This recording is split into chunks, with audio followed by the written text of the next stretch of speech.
Subhanallah, Alhamdulillah, Allahu Akbar.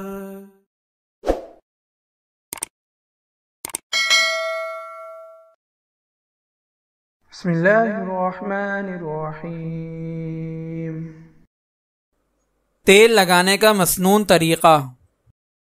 حضرت عائشہ رضی اللہ تعالی عنہا فرماتی ہیں کہ جب آپ صلی اللہ علیہ وسلم تیل لگاتے تو اسے بائیں ہاتھ میں رکھتے، دونوں بھووں پر لگاتے، پھر دونوں آنکھوں پر، پھر سر پر لگاتے۔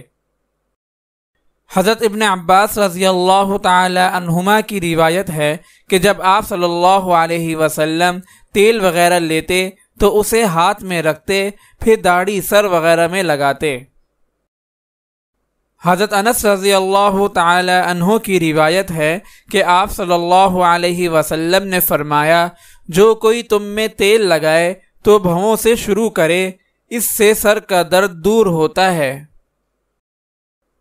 حضرت جابر بن سمورہ رضی اللہ تعالی عنہ کی روایت ہے کہ آپ صلی اللہ علیہ وسلم تیل کی ابتدا شروع سر یعنی پیشانی کی جانب سے کرتے۔